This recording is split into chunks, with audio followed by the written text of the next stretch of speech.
Mi nombre es Andrea Lauden. Yo soy una epileptóloga y neuropediatra en la Universidad de Texas Southwestern, en el Hospital de Children's en Dallas. Y hoy voy a hablar sobre el uso del electroencefalograma en la unidad de cuidados intensivos neonatal y pediátrica.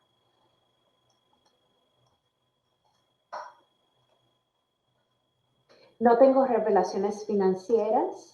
Los objetivos de hoy vamos a hablar sobre las técnicas de monitoreo electroencefalográfico en los neonatos. Vamos a discutir las indicaciones del electroencefalograma en la unidad de cuidados intensivos neonatal y pediátrico. Como también vamos a discutir algunos patrones electroencefalográficos, específicamente en los neonatos y en la edad pediátrica, como también mencionar algunos artefactos y luego terminamos con 2 casos clínicos. Primero hablaremos sobre las técnicas de monitoreo electroencefalográfico en los neonatos. La Sociedad Americana de Neurofisiología Clínica ha publicado algunos estándares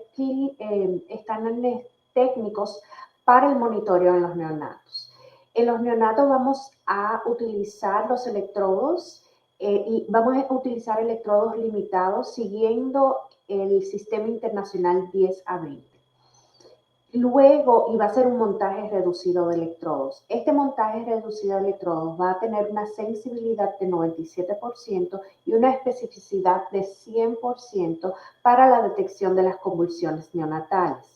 También, como ven aquí, esto es un montaje bipolar, como ven aquí. También vamos a utilizar un electrooculograma, un electromiograma, electrocardiograma y también un electrodo respiratorio. Y esto nos va a ayudar a diferenciar los diferentes estados en el neonato, tanto en la vigilia como en el sueño.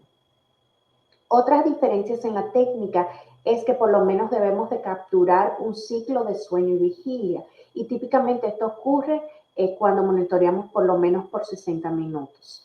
En aquellos pacientes de alto riesgo vamos a continuar el monitoreo por lo menos por 24 horas. Y en aquellos pacientes que tienen crisis, vamos a continuar el monitoreo por lo menos por 24 horas sin crisis. Aquellos pacientes que estén en estatus epiléptico refractario, y si utilizan pentobarbital o midazolam, típicamente continuamos el monitoreo por 24 horas, ya luego que le hemos descontinuado esos medicamentos. También es muy útil el video sincronizado en estos pacientes, como también anotaciones, ya sea por el técnico o por la enfermera que está al lado del paciente, anotando si se hace un procedimiento o si el paciente hizo algún movimiento paroxístico. Luego también para leer el electro utilizamos una lectura más comprimida, por ejemplo, 30 segundos por página en vez de 10 a 15 segundos por página. Esto va a ayudar a mayor identificación de asimetrías como también de discontinuidades en el electro. Ya cuando el neonato tiene una circunferencia de la cabeza mayor de 30 centímetros, ahí podemos utilizar ya electrodos completos y siguiendo el Sistema Internacional 10-20. Ahora vamos a hablar un poquito sobre las indicaciones del electro en la unidad de cuidados intensivos neonatal y pediátrica. La Sociedad Americana de Neurofisiología Clínica también ha publicado criterios o indicaciones para el electroencefalograma en la dosis neonatal. Típicamente lo utilizamos para caracterizar aquellos eventos paroxísticos, también para detección de crisis electrográficas o subclínicas en pacientes de alto riesgo, por ejemplo, aquellos pacientes que sufren de hipoxia isquémica cerebral, ya sea por un parto complicado, o aquellos pacientes en el cual se le está dando tratamiento con hipotermia, en pacientes que han tenido ya sea una hemorragia intracraneal o intraventricular, encefalitis, si hay alguna sospecha de alguna epilepsia neonatal o de una encefalopatía, como también aquellos pacientes con trastornos del metabolismo, postcardíacos, o alguna malformación cerebral. Todo esto son considerados pacientes de alto riesgo para crisis electrográficas o subclínicas. También se utiliza el electroencefalograma para evaluar la severidad de una encefalopatía, como también para asesorar el patrón de fondo o la actividad de base para la evaluación del pronóstico del paciente. Entonces nos preguntamos, ¿qué tan buenos somos identificando crisis epiléptica en el neonato? Para serles sincera, no somos muy buenos. Aquí hubo un artículo en el cual se publicó en el 2009 en la revista Epilepsia, en el cual ellos presentaron 20 videoclips de movimientos paroxísticos en el infante a médicos, a 91 médicos y 46 otros profesionales de la salud de 8 UCI neonatales. Entonces ellos presentaron 20 videos, 11 eran crisis epilépticas, 9 eran no epilépticos. Solamente se identificaron 50% correctamente. Los que mayor se identificaron más correctamente fueron las convulsiones clónicas, o sea, las que eran más obvias. Y no hubo diferencia entre los profesionales de salud en diferenciar correctamente o no. Entonces, vamos a hacer aquí un ejemplo. Entonces, le pregunto para que vayan pensando si esto es una crisis epiléptica o no epiléptica. Perdón, vamos aquí. Entonces, aquí tenemos este infante que está en cuidados intensivos, vemos que está entubado, tiene todos estos tubos y cables y está teniendo estos movimientos que pausan y siguen, está teniendo algunos movimientos de la boca, estos movimientos se ven no sincronizados. Entonces le pregunto, ¿son epilépticos o no epilépticos? No epiléptico. Esto es un paciente que tiene síndrome de abstinencia neonatal. Había estado también en varios medicamentos. Aquí en el electroencefalograma el azul es el izquierdo, el rojo es el derecho. Entonces en este electroencefalograma lo que estamos viendo es mucho artefacto de movimiento, como también de frecuencia 60 Hz. Entonces, es importante el electro en este paciente porque el sobretratamiento con medicamentos anticonvulsivos, antiepilépticos, no es benigno. Algunos de los medicamentos pueden ser neurotóxicos o pueden prolongar la estadía en los cuidados intensivos. Entonces, aquí tenemos otro video, lo mismo, voy a preguntar si piensan que es epiléptico o no epiléptico. Aquí vemos este bebé que está teniendo movimientos rítmicos de las extremidades. Vemos que la enfermera lo está tratando de suprimir los movimientos y no puede, y está teniendo estos movimientos orales, automatismos orales, con la vista mirando hacia la derecha, parpadeo suave. Entonces le pregunto, ¿es epiléptico o no epiléptico? En este caso es epiléptico. Y aquí estamos viendo puntas agudas rítmicas que ocurren mayormente en el lado izquierdo, también siguiendo en el lado derecho. Entonces es importante reconocer cuando es epiléptico para tratar adecuadamente, ya que esto puede conducir a que se activen convulsiones adicionales. Aproximadamente el 80% de las crisis neonatales son subclínicas, o sea que no son evidentes clínicamente, pero en el electroencefalograma sí se pueden detectar. Entonces esto muestra la importancia del electroencefalograma en los neonatos. También es importante porque hay algo que se llama disociación electroclínica. Disociación electroclínica es cuando el paciente clínicamente, luego de darle medicamentos anticonvulsivos o antiepilépticos, clínicamente no está mostrando nada. O sea que el medicamento le trató lo que tenía clínico, pero en el electroencefalograma, como ven aquí, él continúa teniendo crisis epiléptica. Esto fue un paciente que estaba en estatus refractario, el cual se le dio tratamiento, luego lo transferimos a la unidad de cuidados intensivos. Cuando se le dio el tratamiento, él paró de convulsionar, pero en el electro continuaba. Y esto es lo que se llama disociación electroclínica. Y esto también es muy frecuente en pacientes en esta edad. Esto es otro ejemplo. Aquí, por ejemplo, se le inició el electro, empezó a mostrar una crisis epiléptica o una crisis electrográfica a las 10:09 de la noche, pero los movimientos no empezaron hasta 4 minutos después. Los movimientos clónicos continuaron y luego desaparecieron 3 minutos después, pero en el electroencefalograma continuó hasta 1 minuto más tarde. Entonces, por eso también es importante el electroencefalograma.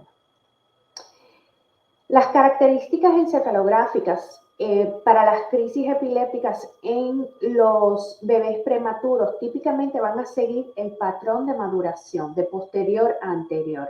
O sea que a medida que el bebé aumenta de edad postmenstrual, entonces vamos a ver crisis de diferentes áreas. Típicamente en menos de 32 semanas lo vemos del lado occipital.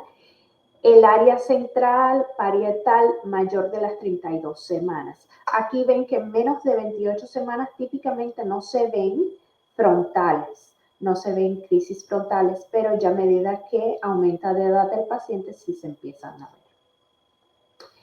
Hay algo también que se ve en el electroencefalograma neonatal, se llama descargas rítmicas repetitivas breves o BERTS. Por eso aquí el pajarito BERTS en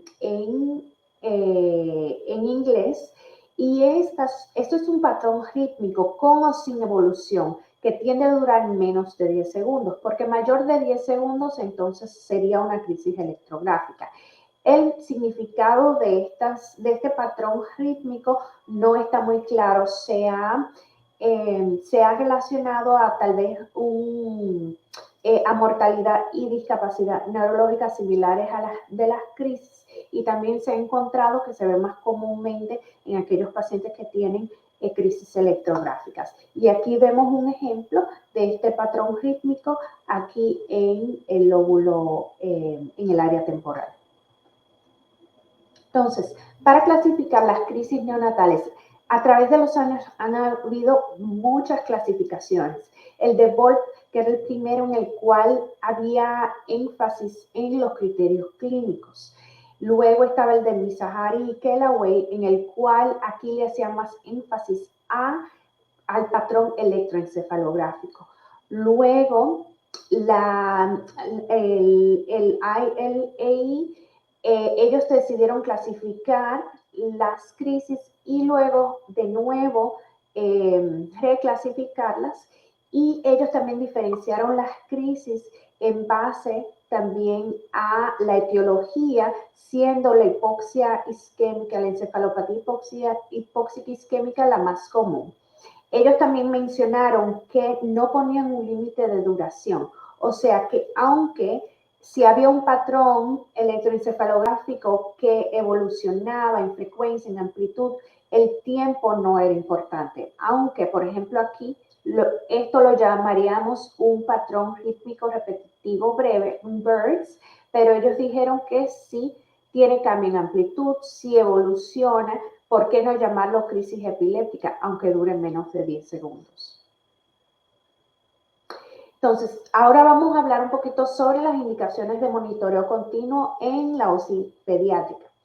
Tenemos igual para identificar crisis subclínicas, para el manejo de estatus epilépticos refractorio, como también para evaluar una encefalopatía o qué tan severa la encefalopatía es, como también para caracterizar aquellos eventos clínicos, para el manejo de patrón brote-supresión en aquellos pacientes con una presión intracraneal elevada o en aquellos pacientes en el cual se le está manejando el estatus epiléptico refractorio, y también para la evaluación del patrón de fondo para el pronóstico. Se hizo una encuesta aproximadamente creo que fueron 50 instituciones aquí en Estados Unidos y en Canadá, en donde se le preguntó cuáles son las indicaciones más frecuentes en tu institución para el electroencefalograma continuo. Las mayores respuestas fueron para luego de una crisis epiléptica clínica o para el manejo de estatus epiléptico y también para caracterizar algún tipo de movimiento paroxístico o una fluctuación en los signos vitales, ya sea en la presión o en el latido cardíaco. Entonces, en cuanto a los patrones de fondo, es muy importante hacer mención, ya que los patrones, hay algunos patrones o actividad de base o de fondo en el cual tienen significancia para el pronóstico. Tenemos algunos que están asociados con un pronóstico no favorable, por ejemplo, el patrón de brote supresión, una discontinuidad excesiva, si hay un voltaje bajo o una atenuación severa, una ausencia de reactividad y una actividad periódica epileptiforme o multifocal. Y aquellos que están asociados con un pronóstico favorable sería si el electroencefalograma va mejorando su actividad en horas, si hay reactividad, lo cual significa que el electro es reactivo a un estímulo externo, ya sea táctil o de voz, y si hay patrones normales del sueño, o sea, si hay variabilidad entre la vigilia y el sueño. Aquí tenemos algunos de los patrones que nos ayudan al diagnóstico. Por ejemplo, aquí tenemos una atenuación severa o un voltaje bajo. Luego tenemos el patrón de brote-supresión, en el cual tenemos estos brotes, aquí se ven sincronizados. Luego, siguiendo los brotes, tenemos un intervalo interbrote, el cual típicamente es menos de 5 microvoltios en voltaje. Y luego, este patrón brote-supresión también tiende a ser no variable, no reactivo, o sea que lo vemos en vigilia y sueño, o sea, no hay variabilidad y tiende a ser no reactivo a alguna estimulación externa. Otro patrón común es el de ausencia de reactividad. Por ejemplo, aquí la enfermera le está succionando al paciente que está intubado y no vemos ningún cambio en el electroencefalograma, o sea, no vemos un cambio en frecuencia, no vemos un cambio en el voltaje. Y luego tenemos la inactividad electrocerebral, el cual el voltaje, pueden ver que es mucho más bajo. Aquí la atenuación severa tiende a ser menos de 10 microvoltios, pero en la inactividad electrocerebral tiende a ser menos de 2 microvoltios a una sensibilidad de 2. Es importante tener en cuenta que el pronóstico no se debe decidir en base a un solo electroencefalograma. O sea, ya que como dijimos, asociados con un pronóstico bueno sería electroencefalogramas seriados que están mejorando. Entonces pueden haber cambios entre horas, entre días. Entonces es bueno a veces repetirlo si está un poquito dudoso. Ahora vamos a hablar un poquito sobre algunos otros patrones electroencefalográficos en el neonato y en la edad pediátrica. Hay que tener en cuenta, como estaba mencionando, los cambios relacionados a la maduración cerebral, que el cerebro se va madurando de posterior a anterior. Ya cuando el bebé está a término, la actividad cerebral está mayormente en el área central. Entonces, por eso es que con el montaje limitado, nosotros cubrimos más esta área, el área central. También cuando estamos leyendo el electroencefalograma del neonato, lo leemos de acuerdo a la edad postmenstrual. La edad postmenstrual es la edad gestacional, el cual va desde el primer día de la última menstruación hasta el nacimiento, y esta edad gestacional se le suma a la edad cronológica. La edad cronológica es la edad del paciente desde el nacimiento hasta el día que se hace el estudio. Entonces, por ejemplo, 5 semanas es la edad cronológica, se le suma a la edad gestacional, que es 35 semanas, y esto nos va a dar la edad postmenstrual, la cual es 40 semanas. Entonces, Vamos a leer el electroencefalograma en este paciente de acuerdo a cuál es su edad postmenstrual. Entonces, para leer un electroencefalograma en el neonato, se utilizan, a mí me gusta seguir estos pasos para analizar el electro. El primer paso va a ser examinar el grado de continuidad del paciente. Para examinar el grado de continuidad, continuidad se refiere a una actividad electroencefalográfica continua con periodos menos de 2 segundos de voltaje menos de 25 microvoltios. Como ven aquí, el electroencefalograma, ya cuando el bebé, el recién nacido está a término, el electro, ya sea cuando está en vigilia o cuando está dormido, el electro es completamente continuo. A medida que menos de 30 semanas, ven aquí el electro, ya sea durante vigilia y sueño, el electro es discontinuo. Y a medida que el bebé va aumentando de edad, entonces primero hay continuidad del REM, luego habrá continuidad de la vigilia y por último del sueño tranquilo o del sueño no REM. Aquí también muestra cómo el electro va evolucionando en cuanto a continuidad. Cuando está en vigilia, ven que el electro en vigilia hasta más o menos las 35 semanas todavía puede estar un poquito discontinuo. Y luego vemos aquí en el sueño tranquilo cómo el electro, va a ser el último en que se vuelve continuo.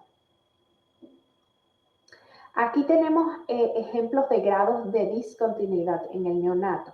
El primero aquí vemos, este es el canal respiratorio que es regular.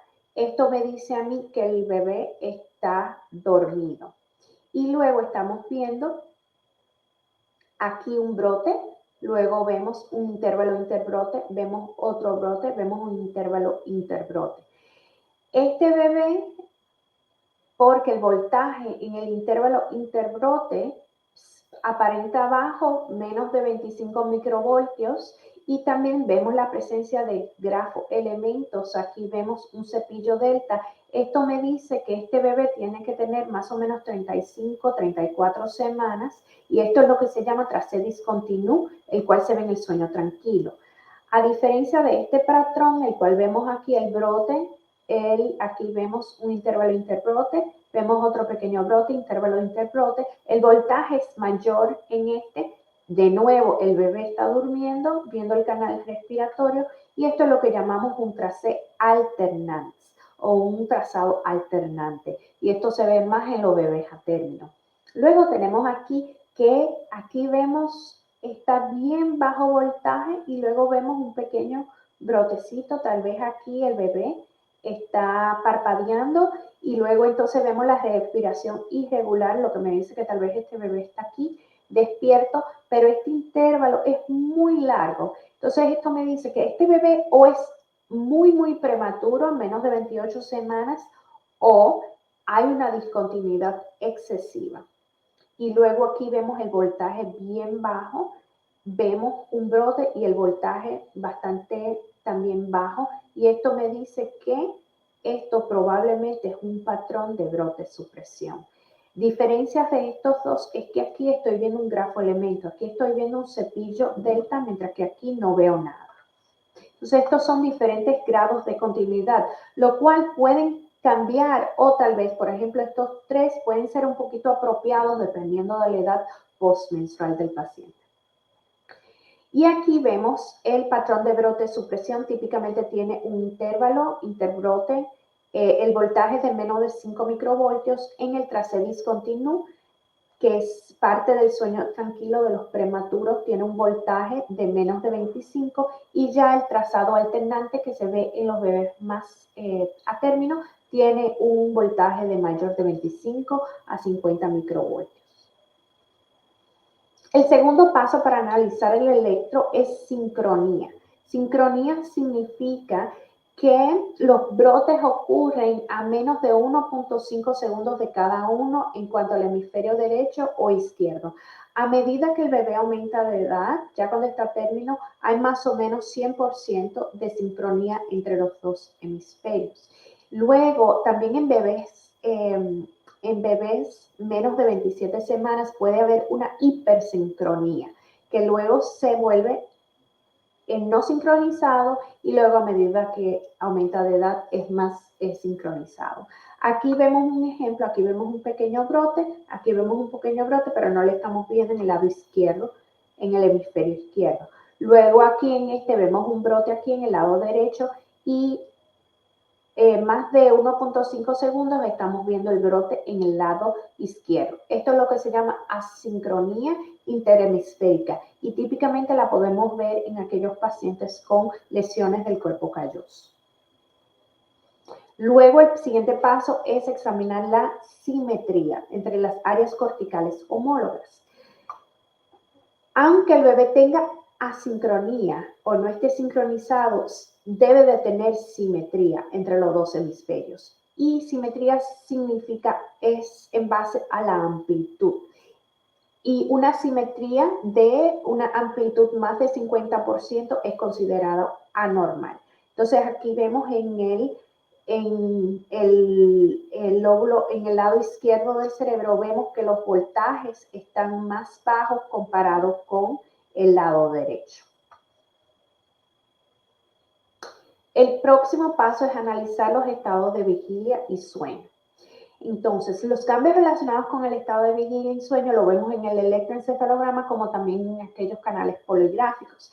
En el electro en vigilia y en el sueño activo en REM debe de ser continuo. También esto depende de la edad postmenstrual del paciente, ¿verdad? Porque mencionamos que antes de 30 semanas todo esto puede ser discontinuo también. Y luego en el sueño tranquilo non-REM tiende a ser discontinuo hasta cuando el bebé llega a término. Luego, otras diferencias que mencionar es la respiración. La respiración en el sueño tranquilo non-REM tiende a ser regular versus en el sueño activo o en vigilia irregular. Y luego los ojos, los movimientos de los ojos tienden a ser rápidos en el sueño activo y en el sueño tranquilo ausente. Entonces, esto es importante cuando estamos leyendo el electroencefalograma. Por ejemplo, aquí vemos un bebé en el cual estamos viendo que la respiración es irregular y también estamos viendo que el electro en este bebé es continuo. Estamos viendo artefacto aquí de músculo. Esto me parece un cepillo delta. Y luego aquí estamos viendo que esto es lo que típicamente vemos en vigilia o también se llama activité moyen. Luego tenemos el sueño activo o REM. El sueño activo o REM es también muy parecido a la vigilia, en el cual vemos el electroencefalograma continuo. Aquí vemos el canal respiratorio, el cual está un poquito irregular. Y luego estamos viendo aquí en el electrooculograma los movimientos rápidos de los ojos. Luego en el sueño tranquilo, no REM, tenemos dos patrones diferentes, el tracé discontinuo y el tracé alternans. El tracé discontinuo, el cual ocurre en los bebés más prematuros, de 24 a 35, 36 semanas, el cual vemos aquí. Este es un brote, aquí tenemos un intervalo interbrote, aquí otro brote. El intervalo interbrote mide menos de 25 microvoltios. Luego aquí estamos viendo algunos grafoelementos como son el cepillo delta o los complejos beta-delta. Luego aquí en el trazado alternans que ocurre en los bebés mayores, tenemos aquí el intervalo interbrote y luego tenemos aquí un brote y un brote, pero este intervalo lo estamos viendo que el voltaje es mayor de 25 a 50 microvoltios. Y luego nosotros estamos viendo la respiración regular que típicamente vemos en el sueño tranquilo. Por último, evaluar los grafoelementos.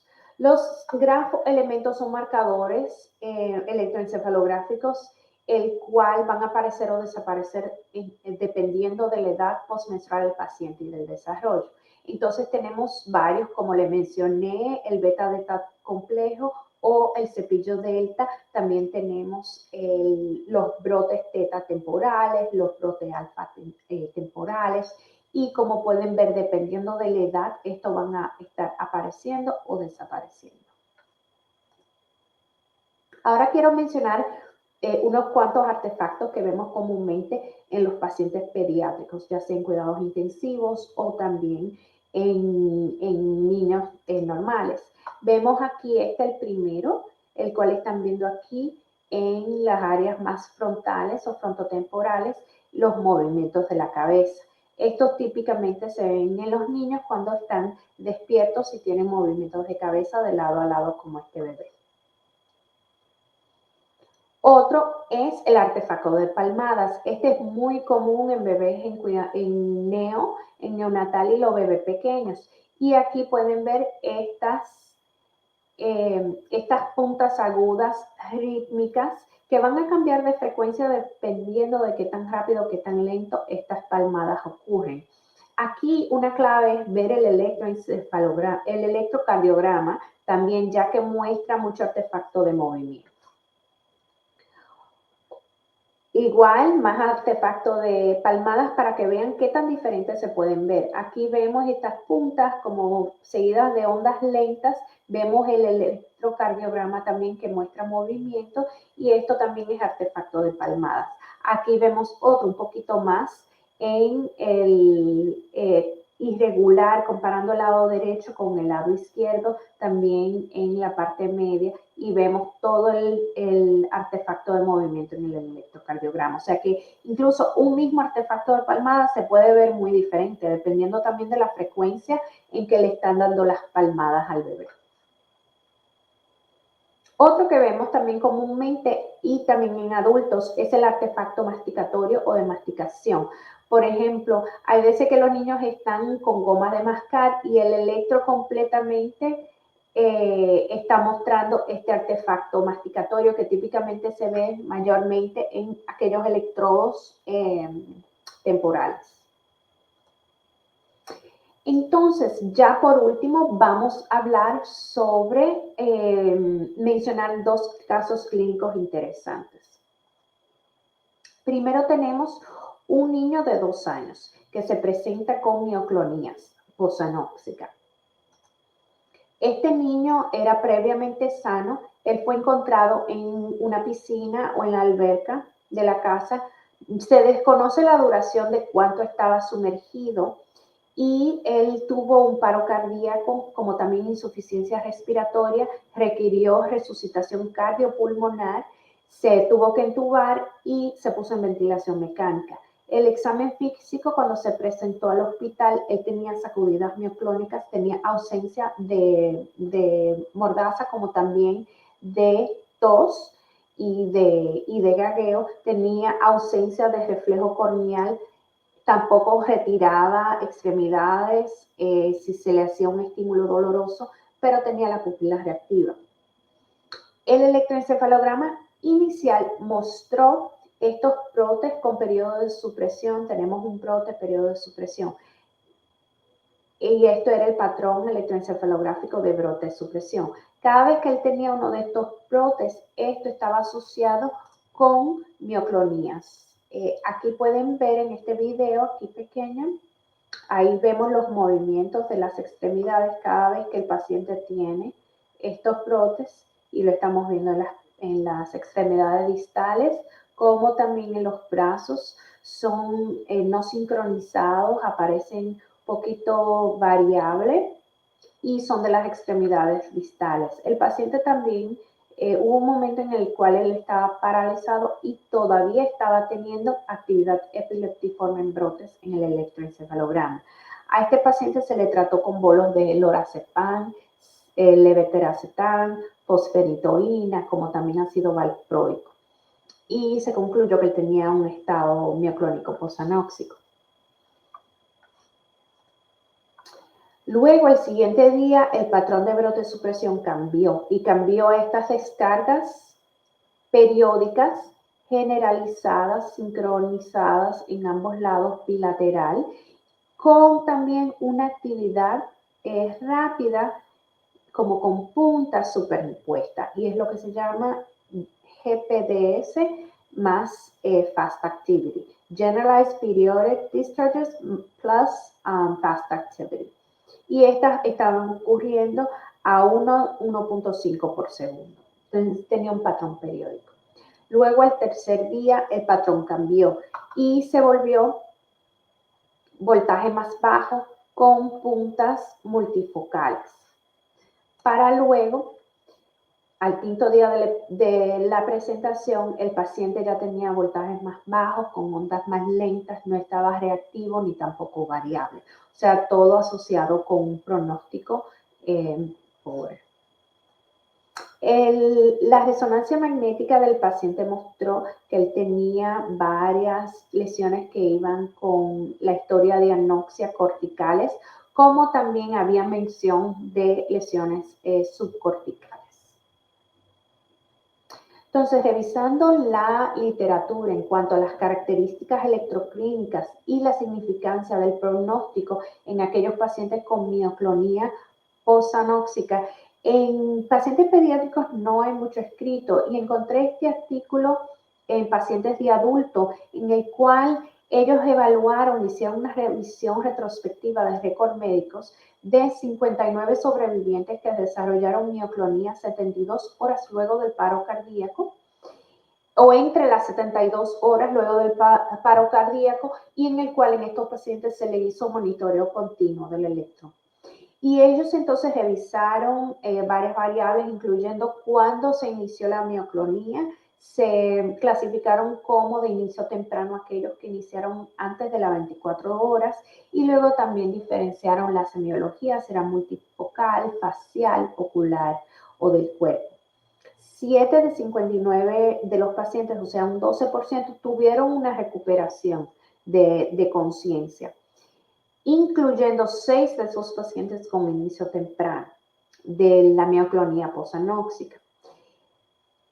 Algunas variables que estaban asociadas con una recuperación de la conciencia era la duración, si ese retorno a la circulación espontánea era más rápido, y luego también si tenía preservación de los reflejos del tallo cerebral, como también si el electroencefalograma tenía un voltaje normal. Ningún paciente que tenía un patrón de brote de supresión o que tenía un voltaje bajo, como en nuestro paciente, tuvo una recuperación de conciencia, lo cual también va con el caso clínico que yo presenté. Vamos ahora a mencionar otro caso. Es un niño de 16 años que se presenta con alteración de la conciencia. Entonces, 16 años que tiene leucemia linfoblástica aguda, el cual se le hizo un trasplante de médula ósea y hubo complicación en cuanto a enfermedad de injerto contra el huésped, como también insuficiencia renal, y este paciente estaba requiriendo hemodiálisis. Él empezó a aparentar confundido, estaba hablando como que no se le entendía. En el examen estaba somnoliento, intermitentemente agitado, no estaba siguiendo órdenes de los médicos, tenía sacudidas también mioclónicas de las extremidades superiores.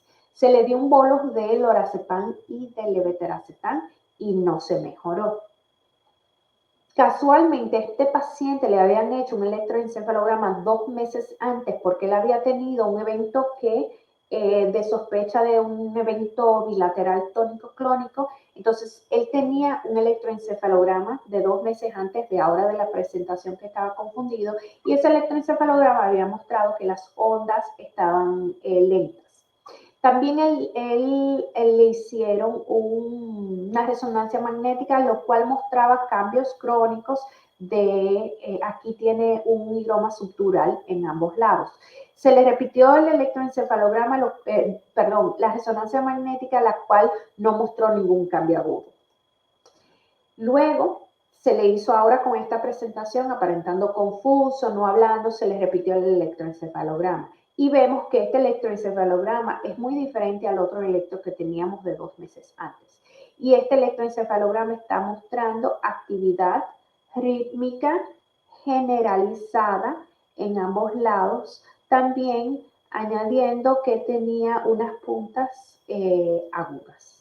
Y esto es lo que se llama generalizado rhythmic delta activity, actividad delta rítmica más SHARPS, S.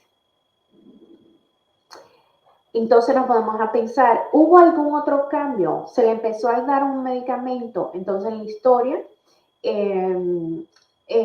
36 horas antes, él había tenido un episodio de hipotensión con sospecha de sepsis, por el cual se le había iniciado cefepima.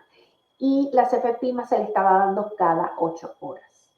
Entonces se pensó que tal vez es una neurotoxicidad de cefepima que este paciente tiene. Se paró el cefepima, se le dio una sesión extra de hemodiálisis para aclarar el antibiótico y luego, a medida que con la hemodiálisis agresiva el paciente fue mejorando, se despertó y ya estaba de nuevo en la normalidad. Y aquí vemos el electroencefalograma ya después del tratamiento, el cual estamos viendo un electro en vigilia, despierto, cual se ve normal, y luego aquí en sueño, con los usos del sueño. Entonces, neurotoxicidad inducida por cefepima. La cefepima es una cefalosporina de cuarta generación, en la cual se utiliza como cobertura de amplio espectro para las infecciones. Se han descrito neurotoxicidad asociada con la cefepima, principalmente aquellos pacientes con insuficiencia renal o con un trastorno neurológico preexistente están a mayor riesgo de neurotoxicidad. Y esas características que se ven en los pacientes pueden ser sacudidas mioclónicas, como en nuestro paciente, como también crisis no convulsivas.